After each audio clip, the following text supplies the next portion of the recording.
Good day everyone, my name is Injan Kadatabangan Rolando Jr. and I'm here to present my report about the other kinds of group. There are 5 kinds of group. First, the inocentric group. Second, the synocentric group. Third, the functional group, or the peer group, and the last one, the reference group.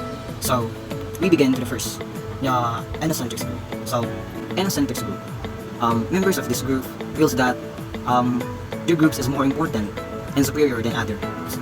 So hence, they prefers their own customs and traditions. They despise other groups. So the second one is the xenocentric group. So the xenocentric group is the opposite of ethnocentric group. Why? Because its members prefers the foreign things, believing that what comes from far away has a special quality or charms that locals products do not have. So xenocentrism, an enemy of Filipino nationalism. Why? Because preserves the colonial mentality.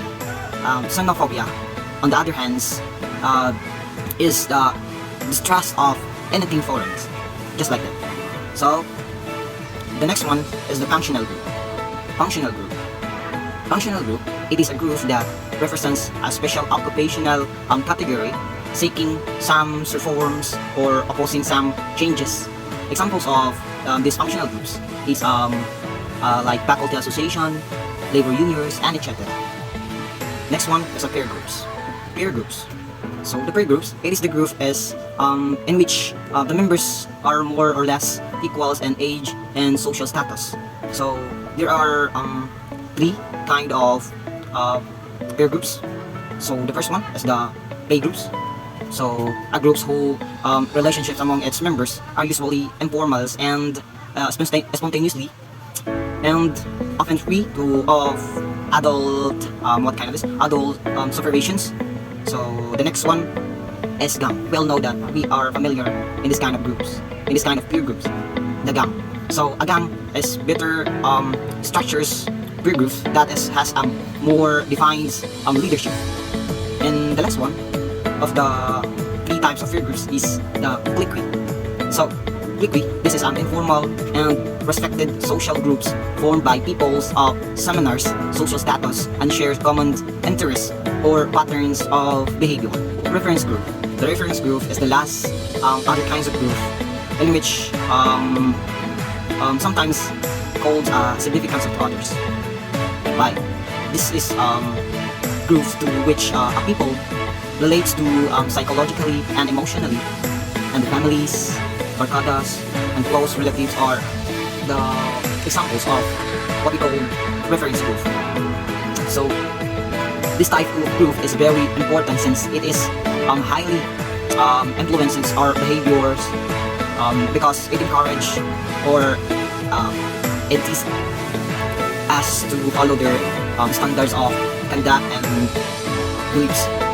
So that's ends of my report about the other kinds of groups. Good day everyone. My topic is open versus closed stratification system. In a closed system of social stratification, it is nearly impossible to move up in the social hierarchy. In other words, you are stuck where you were born. On the other hand, in an open system of social stratification, social mobility is often possible. In other words, there are more opportunities for people in the lower classes to move upward into higher classes. Slavery is a system of stratification in which one person owns another as he or she would own property and exploit the slaves. Level of economic gain, slaves are one of the lowest categories in any stratification system as they possess virtually no power or wealth of their own. A caste system resembles hereditary nobility. In this system, a person is born into one of a number of social classes called caste. These castes are usually associated with some sort of occupation or social ranking. Caste system are closed. This is because one cannot move up or down in the caste system no matter the path life takes them. That's all everyone. So I am Liban Juret and my topic is social mobility. So what is social mobility? Social mobility is moving from one occupational status or social status to another. To give you more example, I must introduce you the 2 kinds of social mobility, which is the horizontal mobility and the vertical mobility. So the horizontal mobility is just moving from one occupation to another without moving any social class. So for example, in our field, as I said earlier, if you work in an international company as a rating, and you move to an inter-island company as an officer, there's no social status, there's no improvement of your social status because the salary of rating in international is most likely the same salary as an officer in this interlining company. So that is the example of horizontal. Next is the vertical mobility. So the vertical mobility is a moving from one social status or social class to another.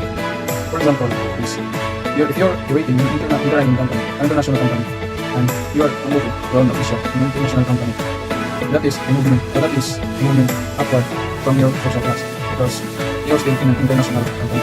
Another example is if you're a captain and you did a mistake while on board, you will be demoted back to the mate. And that is moving the social class downward. And that is the example of vertical mobility. So that's all.